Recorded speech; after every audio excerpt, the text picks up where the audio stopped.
चीजें हम लोग वहां पर कवर करने वाले हैं। ओके, चलिए तो स्टार्ट करते हैं। तो अभी हम लोग जो डिस्कस करेंगे that is the Cramer's rule. ठीक है, क्रैमर्स रूल देखो कुछ खास बात नहीं है। हमने जो डिटर्मिनेंट की स्टार्टिंग करी थी वो क्रैमर्स रूल से स्टार्ट करी थी। और आयुष तिवारी कह रहे हैं इनवर्स ट्रिग्नोमेट्री, बेटा वो फंक्शंस में आता है। इनवर्स ट्रिग्नोमेट्रिक फंक्शंस कहते हैं। तो जब हम लोग एक बार मैट्रिक्स खत्म कर लेंगे तो उसके बाद फंक्शंस शुरू करेंगे। तो फंक्शन का जो एंड है वो इनवर्स ट्रिग्नोमेट्रिक फंक्शंस पे एंड होता है। ठीक है ना, इनवर्स ट्रिग्नोमेट्री ना बोल के उसको आईटीएफ बोलते हैं, इनवर्स ट्रिग्नोमेट्रिक फंक्शंस। ठीक है, काफी इंपॉर्टेंट है। तो वो सारी चीजें हम लोग पढ़ेंगे। चलिए तो क्रैमर्स रूल में स्टार्ट करने जा रहा हूँ। तो क्रैमर्स रूल बेसिकली हमने जब डिटर्मिनेंट स्टार्ट किया था, system of linear equation solve करी थी, तो वहां पर x इज इक्वल टू कुछ निकल के आया था, अगर आपको याद आ रहा हो, डेल्टा x अपॉन डेल्टा, और y is equal to delta y upon delta आया था। मैंने बोला था कि यही होता है क्रैमर्स रूल, जिसको हम लोग लास्ट में देखेंगे। तो अभी देखो बहुत सिंपल से तरीके से हर एक चीज हम लोग यहाँ पर डिस्कस करने वाले हैं। तो सबसे पहला जो आ रहा है क्रैमर्स रूल में वो हमारे पास है टू वेरिएबल्स को लेके। ठीक है, अब टू द पॉइंट बात करेंगे, रिजल्ट्स पे बात करेंगे, और क्योंकि उनका यूज करना सबसे इंपॉर्टेंट बात है। तो देखिए टू वेरिएबल्स की अगर बात करें तो सपोज मेरे पास एक लीनियर इक्वेशन है जिससे a1x plus b1y plus c1 is equal to 0, and दूसरी इक्वेशन है सपोज मेरे पास a2x plus b2y plus c2 is equal to 0। ठीक है, इस तरह से। तो a1x plus b1y plus c1 is equal to 0 and a2x plus b2y plus c2 is equal to 0, ये मेरे पास दो लीनियर इक्वेशंस हैं x और y में। ठीक है, अब ऑब्वियसली बात है, अगर आप थोड़ा सा इसको रिलेट करें, टू डायमेंशनल ज्योमेट्री से रिलेट करें, तो ये एक स्ट्रेट लाइन है और ये भी एक स्ट्रेट लाइन है। तो दो स्ट्रेट लाइंस का सॉल्यूशन कब मिलता है? दो स्ट्रेट लाइंस का सॉल्यूशन तब मिलता है जब लाइंस क्या ना हो, पैरेलल ना हो। अगर लाइंस पैरेलल नहीं है तो कंफर्म वो एक पॉइंट पर कट करेंगी। ठीक है ना। अच्छा, अब यहाँ पर देखिए दो टर्म्स में और इंट्रोड्यूस कर देता हूँ। एक वर्ड यूज होगा कंसिस्टेंट सिस्टम। देखो ये एक सिस्टम है, दो लीनियर इक्वेशन से हमने एक सिस्टम बना रखा है। तो वर्ड यूज होगा कंसिस्टम, कंसिस्टेंट है या इनकंसिस्टेंट है। ठीक है, ये टर्म्स भी यहीं पे देखिए, थोड़ा फैमिलियर हो जाइए इससे। कंसिस्टेंट होने का मतलब होता है कि सॉल्यूशंस का मिलना, यानी कि जैसे कि हमारे पास यहाँ पर दो वेरिएबल में, यानी कि दो लाइंस दे रखी हैं, दो इक्वेशंस दे रखी हैं दो वेरिएबल्स में। तो यहाँ पर कंसिस्टेंसी का मतलब होगा कि सॉल्यूशन का मिलना। तो सॉल्यूशन कैसे कैसे मिल सकता है? देखो एक तो सॉल्यूशन ये है कि दोनों लाइंस एक पॉइंट पर इंटरसेक्ट करें। ठीक है ना, एक पॉइंट पर इंटरसेक्ट करेंगी तो इसको हम लोग बोलेंगे कंसिस्टेंट है। और वही एक कंसिस्टेंसी हो सकती है अगर दोनों लाइंस ओवरलैप कर जाएं, तब भी तो कंसिस्टेंट है, बिकॉज कंसिस्टेंसी का मतलब होता है सॉल्यूशन का मिलना। अब एक मिल रहा है या इनफाइनाइट मिल रहा है उससे मैटर बिल्कुल भी नहीं करता। कंसिस्टेंट होने का सिंपल सा मीनिंग है कि सॉल्यूशन मिलना चाहिए। तो ये दोनों सिचुएशन इस वक्त जो बनी हुई है कंसिस्टेंट वाली बनी हुई है। और अगर दोनों लाइंस अगर मैं पैरेलल कर दूं तो इस वक्त ये सिस्टम क्या हो गया, इनकंसिस्टेंट, बिकॉज यहाँ पर कोई भी एक्स और वाई का कॉम्बिनेशन ऐसा नहीं मिलने वाला जो दोनों को एक साथ सेटिस्फाई करेगा। ओके, तो देखिए यहाँ पर बहुत सिंपल तरीके से मैं बात करूंगा कि सिस्टम कंसिस्टेंट कब कहलाएगा। टू वेरिएबल्स में सिस्टम कंसिस्टेंट कब कहलाएगा? कंसिस्टेंट तब कहलाएगा जब हमारे पास क्या हो, देखो दोनों लाइंस पैरेलल ना हो। पहली चीज तो सिंपल सी बात कि दोनों लाइंस पैरेलल ना हो। तो कंसिस्टेंसी का जो पैरेलल लाइन कब नहीं होंगे, जब a1 upon a2 is not equal to b1 upon b2 हो जाए। ठीक है ना, पहली चीज तो यही। अगर a1 अपॉन a2 यानी x के कोफिशिएंट्स का रेशियो y के कोफिशिएंट्स के रेशियो के इक्वल नहीं है, that means lines are not parallel. ये बात तो बड़ी सिंपल तरीके से आप समझ सकते हो। ठीक है ना, लाइंस कब पैरेलल होंगी, जब दोनों का स्लोप सेम होगा। स्लोप क्या होता है, minus coefficient of x upon coefficient of y, इसका स्लोप हो गया। इसी तरह इसका स्लोप क्या होगा, minus a2 upon this is v2। यहाँ माइनस माइनस कैंसिल, अगर आप लिखना चाहो तो इसको लिख सकते हो a1 upon a2 is equal to b1 upon b2। यानी कि लाइंस पैरेलल तब होंगी जब x के कोफिशिएंट का रेशियो बराबर होता है y के कोफिशिएंट के रेशियो के।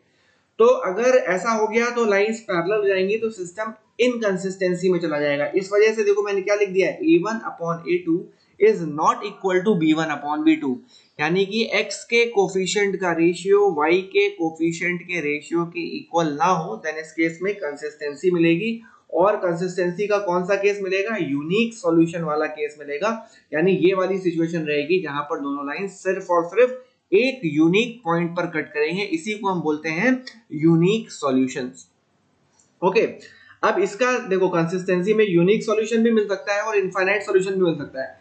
इनफाइनाइट सॉल्यूशन के लिए क्या होगा, a1 upon a2 is equal to b1 upon b2। देखो लाइंस ओवरलैप करनी चाहिए। इनफाइनाइट सॉल्यूशन कब मिलेगा, जब दोनों लाइंस कैसी हो रही हो, ओवरलैप कर रही हो। तो और दो ओवरलैपिंग लाइंस पैरेलल भी होती हैं, तो यानी a1 upon a2 is equal to b1 upon b2 तो होना चाहिए। साथ में सिर्फ इतना करोगे तो पैरेलल वाली सिचुएशन पे आ जाएगी, जो कि नो सॉल्यूशन का पार्ट बनती है।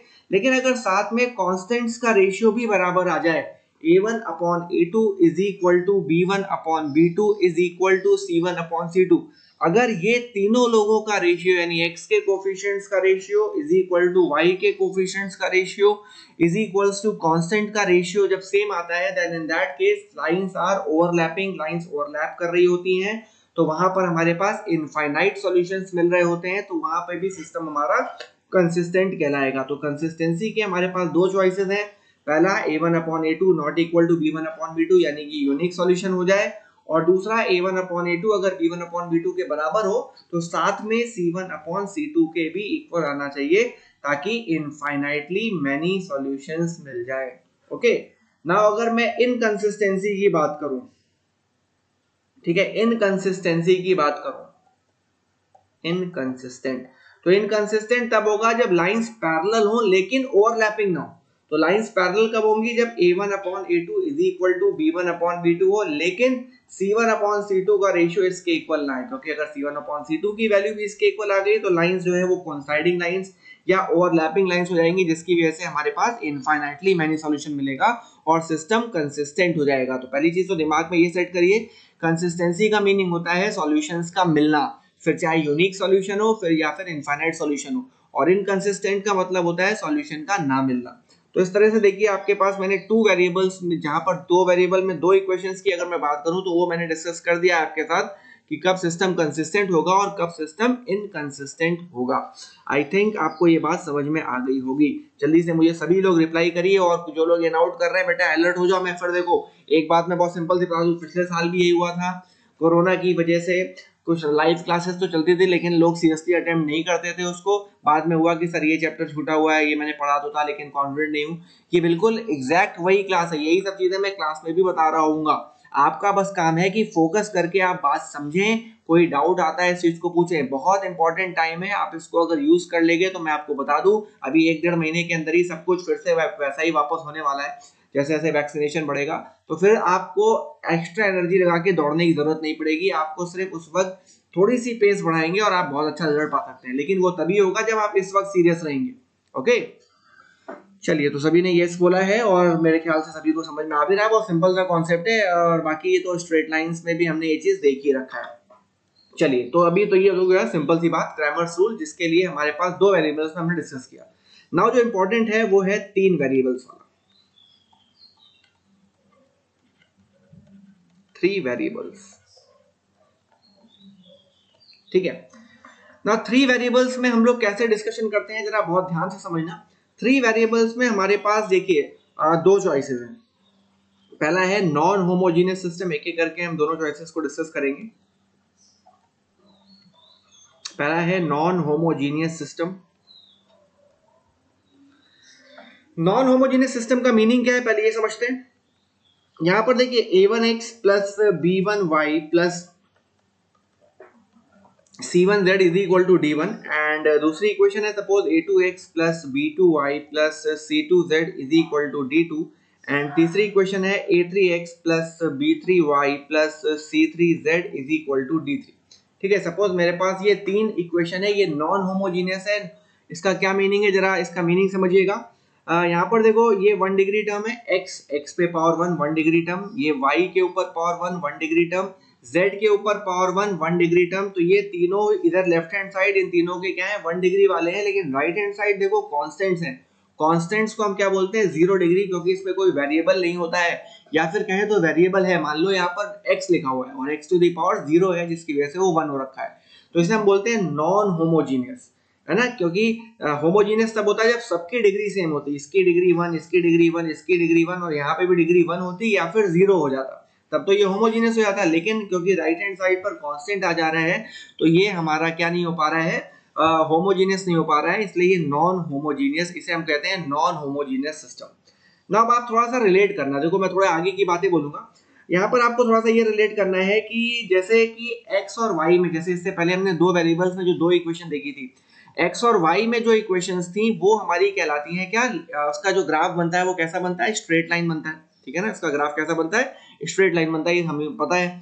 यहाँ पर तीन वेरिएबल्स में तीन इक्वेशन है, x, y और z में हमारे पास तीन वेरिएबल हैं और तीन इक्वेशंस हैं। तो आप आगे सीखेंगे भी, लेकिन अभी से मालूम रखो कि तीन वेरिएबल्स में जो इक्वेशन होती है, तीन वेरिएबल्स में जो इक्वेशन होती है वो 3D में प्लेन को रिप्रेजेंट करती है। प्लेन इस तरह का होता है, ठीक है, दिस इज द प्लेन।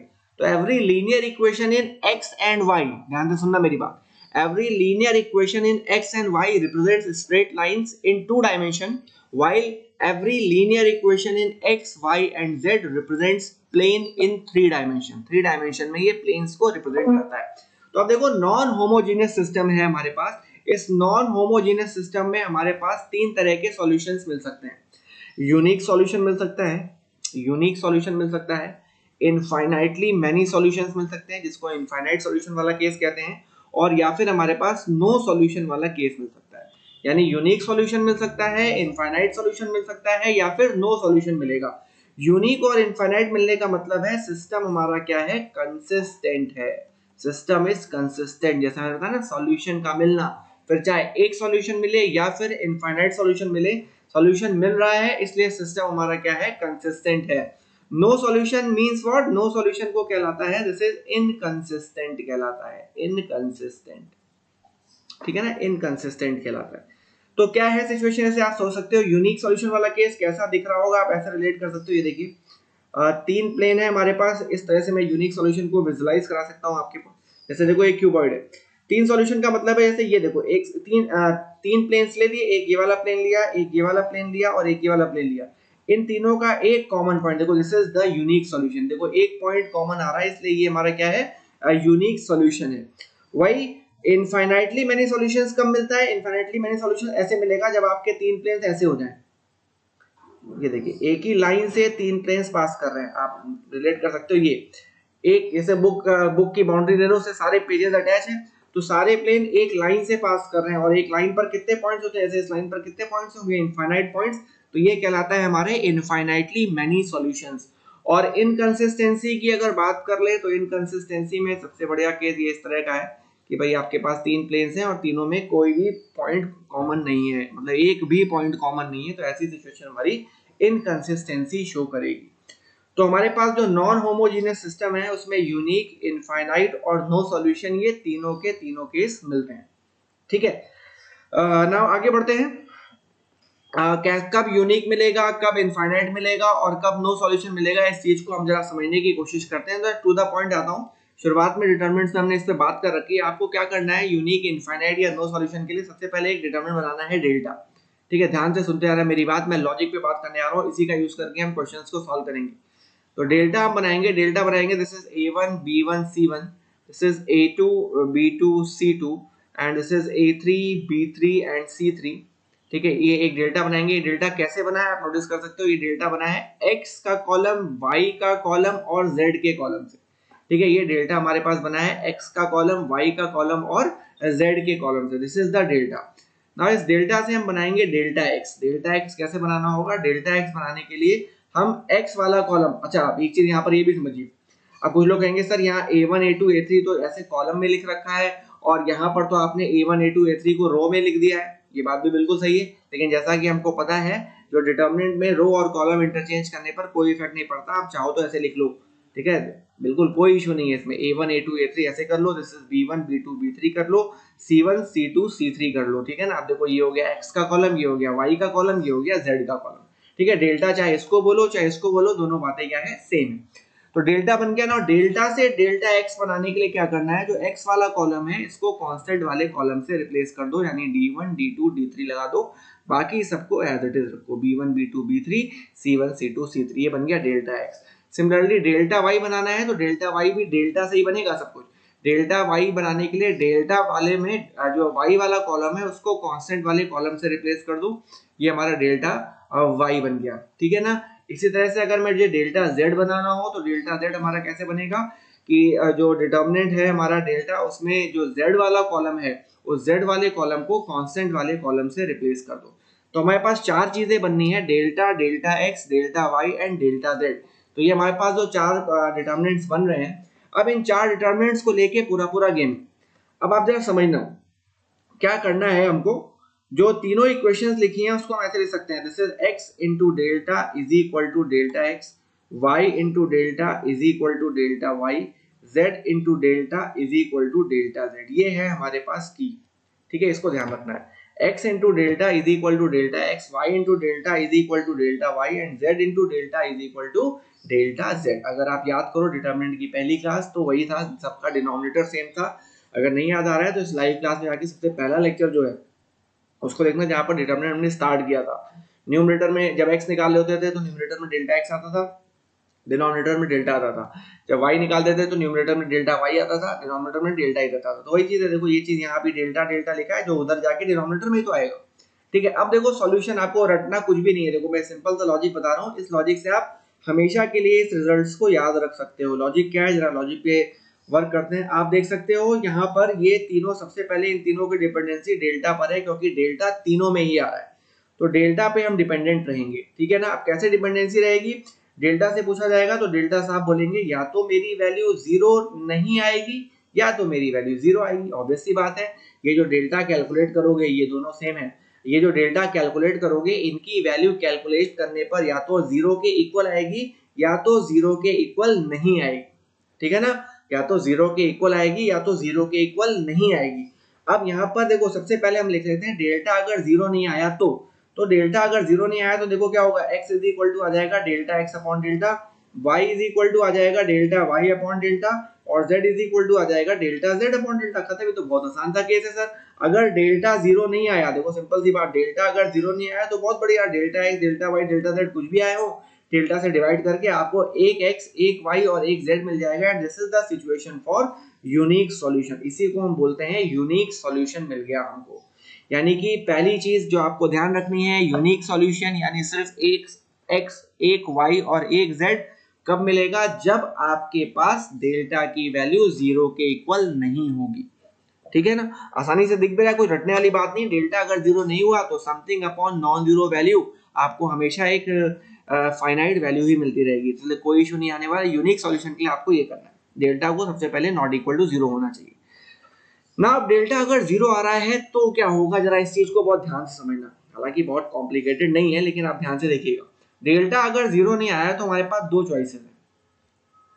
पहली चॉइस क्या है, अगर डेल्टा जीरो आया, अगर डेल्टा जीरो आया, सॉरी डेल्टा अगर जीरो आया तो क्या हो, अगर डेल्टा जीरो आया और साथ में डेल्टा एक्स डेल्टा वाई और डेल्टा जेड भी जीरो आ गए, यानी डेल्टा तो जीरो आया ही आया, साथ में जो डेल्टा एक्स डेल्टा वाई और डेल्टा जेड जो हमने कैलकुलेट किया था वो भी जीरो आ गया, तो क्या होगा, तो देखो क्या होगा। यहाँ पर इसको देखते हैं, ये कैसा हो जाएगा, ये हो जाएगा x into zero is equal to zero, क्योंकि डेल्टा भी जीरो और डेल्टा x भी जीरो।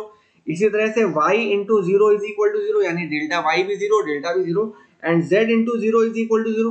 तो ये देखो ना, zero is equal to zero, x Y z आप कुछ भी रख लो, जीरो इज इक्वल टू तो जीरो ही रहेगा, यानी ये हमेशा होल्ड करेगा, एक्स वाई जेड की किसी भी वैल्यू के लिए हमेशा होल्ड करेगा। That means here we have infinitely many solutions, ठीक है ना। इसी को हम बोलते हैं इनफाइनाइटली मेनी सॉल्यूशंस।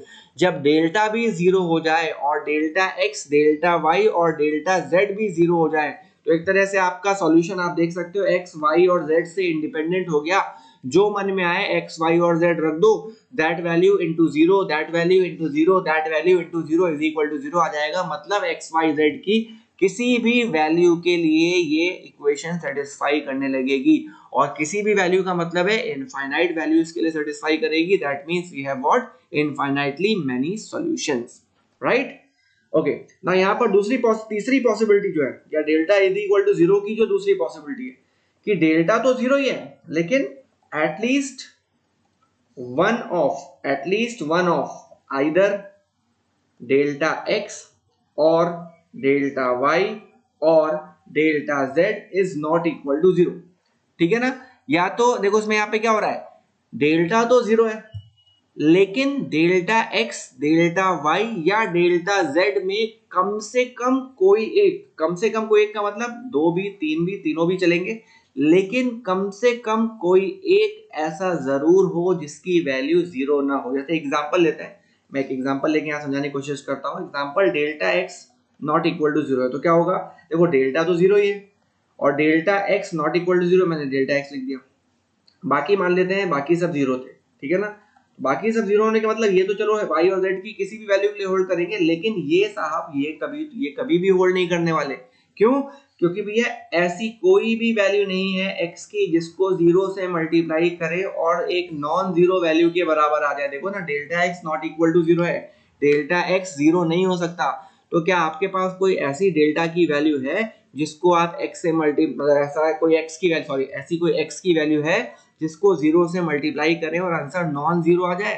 तो ऐसा तो नहीं है। तो यही वो सिचुएशन है, अगर डेल्टा एक्स, डेल्टा वाई और डेल्टा जेड में कोई भी एक नॉन जीरो हो गया, क्योंकि लेफ्ट हैंड साइड तो जीरो ही होनी है, डेल्टा तो जीरो ही है, एक्स इंटू जीरो जीरो ही आना है, वाई इंटू जीरो जीरो ही आना है, जेड इंटू जीरो जीरो ही आना है। लेकिन अगर राइट हैंड साइड यानी डेल्टा एक्स, डेल्टा वाई या डेल्टा जेड में कोई भी एक नॉन जीरो हो गया, that means zero is equal to non zero, this is not possible. और यही सिचुएशन कहलाती है हमारी नो सॉल्यूशन वाली सिचुएशन होती है।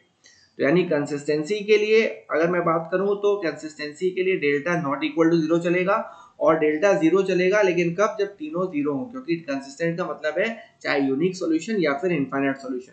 वही इनकंसिस्टेंट सिस्टम कब कहलाएगा? जब हमारे पास नो सॉल्यूशन मिले। इसके लिए डेल्टा को तो जीरो होना ही होना है, लेकिन डेल्टा एक्स, डेल्टा वाई या डेल्टा जेड में कम से कम कोई एक ऐसा जरूर होना चाहिए जो नॉन जीरो हो।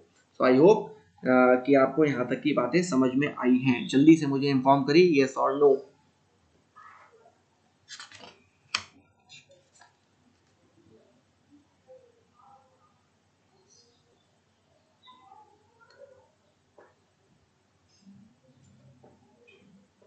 सभी लोग?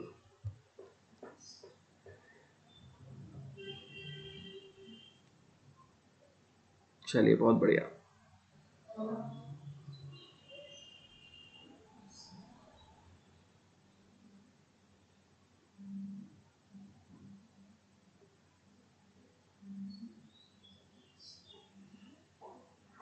चलिए, सभी ने बोल दिया, अक्षत ने नहीं बोला। अक्षत गुड इवनिंग बोल के निकल गए।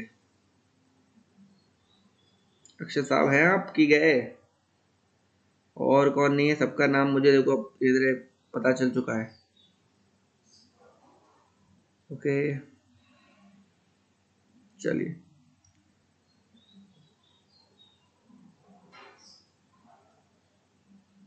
शिवम कहाँ है?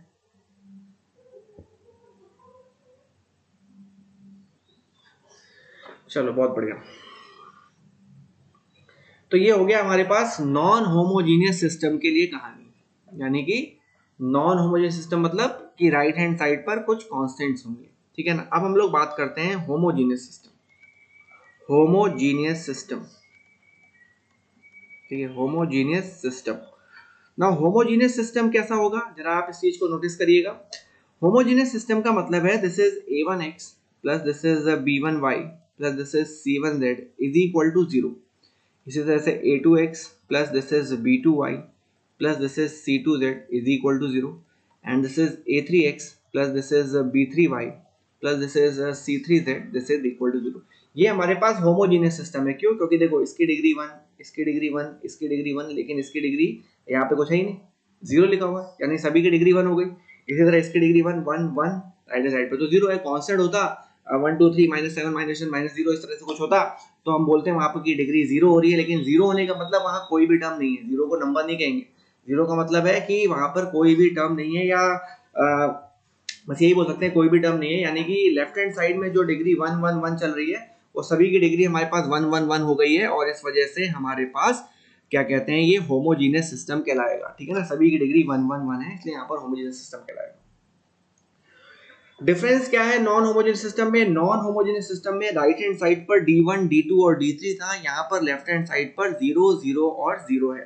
तो अब मुझे जरा सोच के बताओ, इस होमोजीनियस सिस्टम में जरा सभी लोग सोच के बताइएगा, इस होमोजीनियस सिस्टम में जैसे हमारे पास तीन तरह के सॉल्यूशंस थे, नॉन होमोजीनियस में हमारे पास तीन तरह के सॉल्यूशंस थे, unique solution, infinitely many solutions, infinitely many solutions और नो सॉल्यूशन। ये हमारे पास नॉन होमोजेनियस सिस्टम में ये तीन तरह के सॉल्यूशंस थे। अब मुझे आप सोच के बताओ, होमोजेनियस सिस्टम में, मैं इतना आपको बता देता हूं, होमोजेनियस सिस्टम में इन तीन में से कोई एक है जो नहीं मिलेगा। नॉन होमोजेनियस में यूनिक सॉल्यूशन भी मिल सकता है, इनफाइनाइटली मैनी सॉल्यूशन भी मिल सकता है और नो सॉल्यूशन भी मिल सकता है। लेकिन मैं यहाँ पर जानना चाह रहा हूँ, मैं आपको बता रहा हूँ ये चीज, होमोजेनियस सिस्टम में इन तीनों में से कोई एक है जो नहीं मिलेगा। तो वो कौन सा वाला होगा, जरा सोच के बताइए। बहुत सिंपल लेमैन लैंग्वेज में आप इसको बहुत आसानी से बता सकते हैं। थोड़ा सा दिमाग लगाइए कि इसमें कौन सा वाला सॉल्यूशन नहीं मिलेगा, जल्दी से।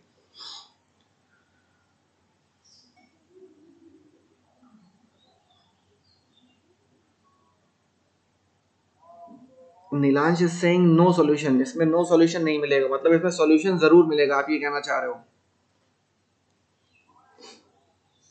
पीयूष नहीं, इनफाइनाइटली सॉल्यूशन नहीं होगा। आयुष पटेल नो सॉल्यूशन नहीं होगा। अच्छा भाई, और भी बाकी लोग, धीरज सभी no solution, Sejal infinite solution नहीं होगा। ओके, और भी बाकी लोग भी बताओ।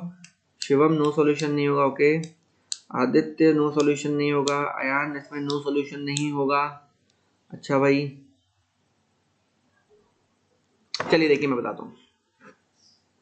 ओके, प्रत्युष, आयुष, खुशी, मलय सभी कह रहे हैं इसमें नो सॉल्यूशन नहीं होगा। ऑब्वियसली इसमें नो सॉल्यूशन नहीं होगा। क्यों नहीं होगा, आप इस बात को बहुत सिंपल लैंग्वेज में आप समझ सकते हैं। सर इसमें नो सॉल्यूशन वाली बात आएगी ही नहीं, बिकॉज कुछ करो ना करो ये तो मुझे पता है, x is equal to y is equal to z is equal to zero. यानी x y z अगर जीरो हो जाए ये तो इक्वेशंस को जरूर से जरूर सेटिस्फाई करेगा। ऐसा कोई चांस ही नहीं है कि जीरो जीरो जीरो सेटिस्फाई ना करे। आप देख सकते हो किसी भी इक्वेशन में, तीनों में से आप किसी भी इक्वेशन या तीनों में आप x zero Y zero Z zero रख के देख लो, तो zero is equal to zero आ जाने का मतलब है कि ये तीन, मतलब एक्स वाई जेड का जीरो होना ये इक्वेशंस को जरूर सेटिस्फाई करेगा। यानी एक सॉल्यूशन तो मिलना एकदम फिक्स हो गया है, जीरो जीरो जीरो तो मिलेगा ही मिलेगा। अब अगर सिर्फ जीरो जीरो जीरो ही मिलता है तो इसको हम लोग बोलते हैं यूनिक सॉल्यूशन मिला, इसके अलावा कुछ नहीं मिला। यूनिक सॉल्यूशन या यहाँ पर ट्रिवियल सॉल्यूशन की बात भी करते हैं। ट्रिवियल सॉल्यूशन का मतलब होता है कि ऐसा सॉल्यूशन जिसको सॉल्व करने की जरूरत नहीं, दिख रहा है zero zero zero is the solution. वही जीरो जीरो जीरो होने के साथ साथ अगर और भी सॉल्यूशंस मिलेंगे तो वहां पे हम बोलेंगे इनफाइनाइटली मेनी सॉल्यूशन। से एक बात और क्लियर रखना, जो तीन वेरिएबल्स में तीन इक्वेशन, चाहे वो नॉन होमोजीनियस हो या फिर होमोजीनियस हो, ध्यान से सुनना मेरी बात को, उसमें जैसे नॉन होमोजीनियस है तो या तो यूनिक सॉल्यूशन मिलेगा, यानी एक सॉल्यूशन मिलेगा, एक्स वाई जेड की एक एक वैल्यू मिलेगी, या तो एक भी नहीं मिलेगा। नो सॉल्यूशन का मतलब क्या है, या तो एक भी एक्स वाई जेड नहीं मिलेगा, या फिर इतने मिलेंगे कि आप गिन नहीं पाएंगे, इनफाइनाइटली मैनी सॉल्यूशन मिलेंगे। ऐसा कभी नहीं होने वाला कि सिर्फ दो सॉल्यूशन मिल गए, पांच सॉल्यूशन मिल गए, 10 सॉल्यूशन मिल गए, 100 सॉल्यूशन नहीं। या तो एक, या एक भी नहीं, या इतने की गिन नहीं सकते। बात समझ में आ रही ना, ये बहुत इंपॉर्टेंट बात है। पांच सॉल्यूशन चार सॉल्यूशन कभी नहीं मिलते, या तो एक, या तो एक भी नहीं, या इतने की आप गिन ही नहीं सकते। सिंपल सी बात। इसी तरह से होमोजीनियस सिस्टम की अगर मैं बात करूं तो होमोजीनियस सिस्टम में या तो एक सॉल्यूशन जीरो जीरो जीरो, जिसको हम ट्रिवियल सॉल्यूशन बोलते हैं, मैं बताऊंगा इसको, या फिर इतने की आप गिन ही नहीं सकते। ऐसा नहीं होने वाला दो चार पांच 10 100 सॉल्यूशन मिल रहे हैं, ठीक है, इस बात का बहुत ध्यान रखना। तो आप देखिए यहाँ पर क्या है, फिर से वही सब कुछ बनेगा। डेल्टा हम यहाँ पर बनाएंगे, डेल्टा वही आएगा, एक्स के कॉलम से बना लिया, वाई का कॉलम लगा दिया और जेड का कॉलम लगा दिया, ठीक है। ये एक्स वाई और जेड का कॉलम हमने यहाँ पर लगा दिया, ये डेल्टा है। अब एक बात तो यहाँ श्योर है, डेल्टा एक्स, डेल्टा वाई और डेल्टा जेड तो जीरो ही आने वाले हैं। क्यों? क्योंकि डेल्टा एक्स कैसे बनता, डेल्टा एक्स बनता जब एक्स वाले कॉलम को हम जीरो जीरो जीरो से रिप्लेस करते हैं, ठीक है। एक्स वाले कॉलम को जीरो जीरो जीरो से जैसे ही रिप्लेस करोगे, अपने आप एक कॉलम जीरो होने का मतलब है डिटर्मिनेंट वैल्यू जीरो हो जाएगी। तो डेल्टा एक्स भी जीरो आना है, सिमिलरली डेल्टा वाई भी जीरो आएगा। डेल्टा वाई क्यों जीरो आएगा, क्योंकि डेल्टा वाई कैसे बनता है, डेल्टा में वाई वाले कॉलम को जैसे ही आप जीरो जीरो जीरो से रिप्लेस करोगे, डेल्टा वाई की वैल्यू अपने आप जीरो हो जाएगी। सिमिलरली डेल्टा जेड भी जीरो आएगा, क्योंकि डेल्टा में जब जेड का कॉलम आप जीरो जीरो जीरो से रिप्लेस करोगे, डेल्टा जेड भी अपने आप क्या हो जाएगा, जीरो हो जाएगा, ठीक है ना। इस वजह से डेल्टा एक्स, डेल्टा वाई और डेल्टा जेड हमारे पास ये जीरो आएगा, ये बात तो श्योर है। तो इसका मतलब जो हमारे पास इक्वेशन बनेगी वो ऐसी बनेगी, x into delta is equal to 0, y into delta equal to 0, z into delta is equal to 0। ठीक है, इस तरह से हमारे पास बनेगी x into delta is equal to 0, y into delta is equal to 0 and z into delta is equal to 0। ठीक है ना, जैसे वहां पे क्या बनी थी, x into delta is equal to delta x, y into delta is equal to delta y, z into delta is equal to delta z, वहां पर ये बनी थी, यहाँ पर ही ऐसे बनेगी। ठीक, तो अब देखिए यहाँ पर क्या है, राइट हैंड साइड 0 है, डिपेंडेंसी सिर्फ और सिर्फ किसके ऊपर है, डेल्टा के ऊपर है। तो डेल्टा के ऊपर डिपेंडेंसी आने का मतलब सिर्फ दो चॉइस बनती है, डेल्टा या तो 0 नहीं आएगा, डेल्टा या तो आएगा। अब अगर डेल्टा 0 नहीं आया तो क्या होगा, तो यूनिक सॉल्यूशन हमको पता है, अगर डेल्टा 0 नहीं आया तो x into delta is equal to 0 लिखा हुआ है। सॉरी, सभी लोग को वीडियो ऑडियो क्लियर मिल रहा है, कोई डिस्टर्बेंस तो नहीं आ रहा है? जरा बता दीजिए एक बार, यस और नो करके जल्दी से बता दीजिए, क्योंकि मुझे ऐसा लग रहा है कि ऐसा कुछ ऑडियो वीडियो में प्रॉब्लम तो नहीं आ रही। देखिए बताइए जल्दी से मुझे एक बार, आवाज क्लियर है?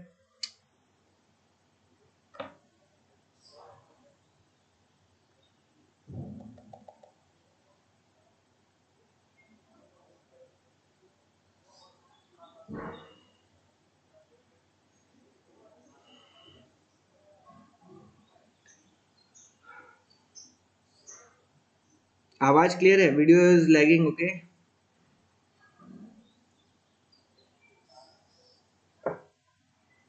अभी ठीक है? ओके चलिए, तो देखिए डेल्टा के पास हमारे पास डेल्टा के पास हमारे पास दो चॉइसेस हैं। डेल्टा या तो नॉट इक्वल टू 0 रहेगा, या तो डेल्टा इक्वल टू 0 रहेगा। ठीक है, डेल्टा या तो नॉट इक्वल टू 0 रहेगा एंड डेल्टा या तो इक्वल टू 0। अब डेल्टा अगर 0 के इक्वल नहीं है तो जैसे x into delta is equal to 0 लिख जाएगा, y into delta is equal to 0 लिख जाएगा, z into delta is equal to 0 लिख जाएगा। यहाँ से आप देख सकते हो x इज इक्वल टू 0 आ जाएगा, y इज इक्वल टू 0 आ जाएगा, z इज इक्वल टू 0 आ जाएगा। ठीक है ना, क्योंकि जब डेल्टा अगर 0 नहीं है तो 0 अपॉन डेल्टा 0 जाएगा। इसी तरह y में डेल्टा 0 नहीं है तो 0 अपॉन डेल्टा 0 जाएगा। इसी तरह z में डेल्टा अगर 0 नहीं है तो 0 अपॉन डेल्टा 0 आ जाएगा। तो ये सिचुएशन है। देखो जैसे वहां था डेल्टा नॉट इक्वल टू 0 पर भी हमारे पास unique solution non homogeneous system में भी था, और होमोजेनियस सिस्टम में भी जो है डेल्टा नॉट इक्वल टू 0 पर यूनिक सॉल्यूशन है। यूनिक सॉल्यूशन की जगह यहाँ पर जो वर्ड यूज किया जाता है वो कहते हैं ट्रिवियल सॉल्यूशन, वर्ड यहाँ यूज करते हैं। ठीक है, ट्रिवियल सॉल्यूशन वर्ड हम यहाँ पर यूज करते हैं। वही अगर डेल्टा इक्वल टू 0 आ जाए, ठीक है, देखिए डेल्टा अगर इक्वल टू 0 आ जाए देन ऑब्वियसली बात है x into 0 is equal to 0 हो जाएगा, y into 0 is equal to 0 हो जाएगा, z into 0 is equal to 0 आ जाएगा, और यहाँ x y z की सारी वैल्यू सेटिस्फाई करेंगी। यानी यहाँ पर हमारे पास infinitely many solution, infinitely many solution, या फिर यहाँ पर वर्ड यूज करते हैं हम लोग नॉन ट्रिवियल सॉल्यूशन। ठीक है ना, यहाँ पर जो वर्ड यूज किया जाता है वो होता है नॉन ट्रिवियल सॉल्यूशन। तो अल्टीमेटली होमोजेनियस सिस्टम में हमारे पास अगर आप नोटिस करें तो होमोजेनियस सिस्टम में हमारे पास सिस्टम हमेशा कंसिस्टेंट रहता है, या तो यूनिक सॉल्यूशन मिलेगा या तो इनफाइनाइटली मैनी सॉल्यूशन मिलेगा। नो सॉल्यूशन का कोई केस नहीं बनता। इस वजह से हमारे पास होमोजेनियस सिस्टम में जो है हमेशा होमोजेनियस सिस्टम हमेशा कंसिस्टेंट होता है, उसका इनकंसिस्टेंट होने का कोई भी चॉइस नहीं होता है। बस हाँ ये कि ट्रिवियल और नॉन ट्रिवियल सॉल्यूशन मिलते हैं। तो इस तरह से तीन वेरिएबल्स में हमने नॉन होमोजेनियस सिस्टम और होमोजेनियस सिस्टम का भी डिस्कशन कर लिया है। तो जल्दी से बता दिए क्लियर है कि नहीं, यस और नो करके मुझे बताइए। फिर इसके बाद एक केस और बचता है, उसको भी कंप्लीट कर लेंगे, तो ये वाली सारी बातें हमारी कंप्लीट हो जाएंगी। फिर हम लोग कल की क्लास में जो है आगे की क्लासेस में इस पे क्वेश्चंस प्रैक्टिस करेंगे और फिर हम लोग मैट्रिसेस की तरफ बढ़ेंगे। कॉन्सेप्ट बहुत छोटा है डिटर्मिनेंट का, जितना ज्यादा प्रैक्टिस कर लोगे चांसेस उतना ज्यादा है कि इसके मार्क्स बहुत आसानी से आपको मिल जाएंगे। ठीक है, तो जल्दी से बताइए, फिर मैं आगे एक और केस जो इसका बचता है वो भी डिस्कस कर लेता हूँ।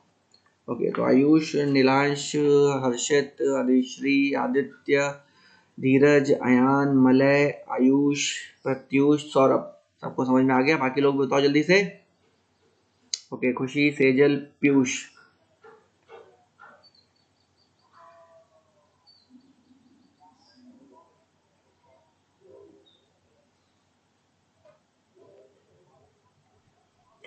ओके शिवम, ठीक है।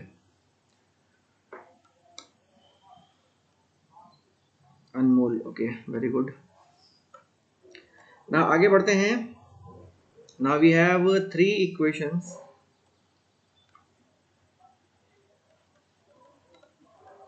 इन 2 वेरिएबल्स।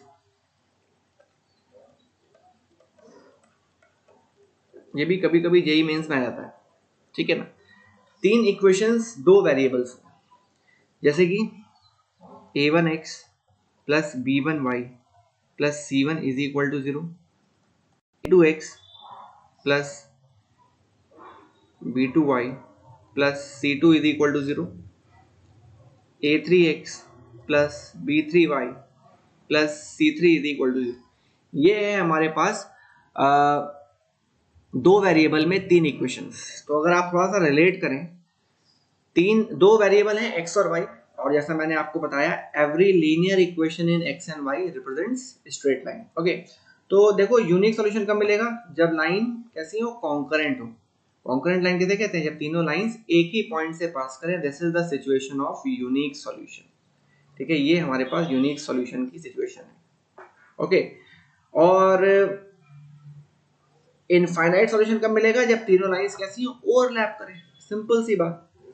तो देखो, आपको मैं सिंपल इतना बात यहाँ पे बोल देता हूँ कि अगर सिस्टम को आपको कंसिस्टेंट करना है, देखो इसमें अलग से ध्यान रखना है इसको।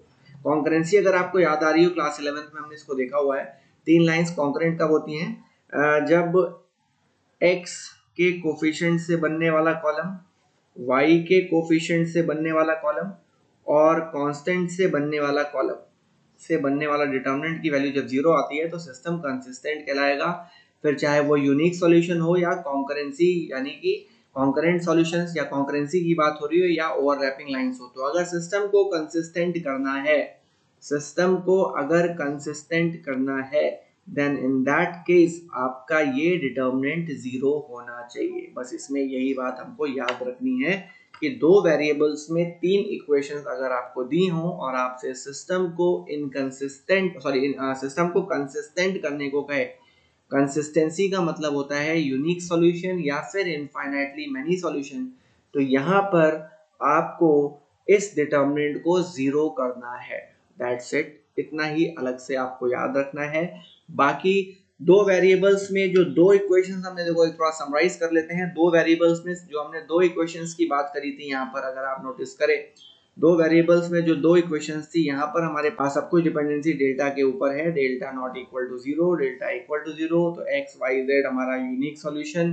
फिर वही डेल्टा अगर इक्वल टू 0, साथ में delta x delta y delta z भी 0, तो इनफाइनाइटली मेनी सॉल्यूशंस। और वही delta x delta y delta z में कम से कम कोई एक नॉन जीरो हो जाए तो हमारे पास नो सॉल्यूशन वाली सिचुएशन आ जाती है। फिर होमोजेनियस में गए तो नो सॉल्यूशन नहीं मिलता है, डिपेंडेंसी डेल्टा के ऊपर ही रहती है। इस तरह से हमने डिस्कस कर लिया। और लास्ट में ये हमारे पास 3 इक्वेशंस इन 2 वेरिएबल्स की बात करी। तो यहाँ पर सिस्टम कंसिस्टेंट यानी कि लाइंस आर कॉन्करेंट और ओवरलैपिंग तभी होंगी जब ये डिटरमिनेंट हमारा 0 के इक्वल होगा, यानी सिस्टम कंसिस्टेंट तभी होगा। ठीक है, सो आई होप यहाँ तक की बातें आप सभी लोग को समझ में आ गई। आज की पूरी क्लास कॉन्सेप्चुअल क्लास थी, ठीक है ना। मैं आपको कुछ क्वेश्चंस दे रहा हूँ, इन क्वेश्चंस को ट्राई करके मुझे जरा आंसर बताइएगा सभी लोग, ठीक है।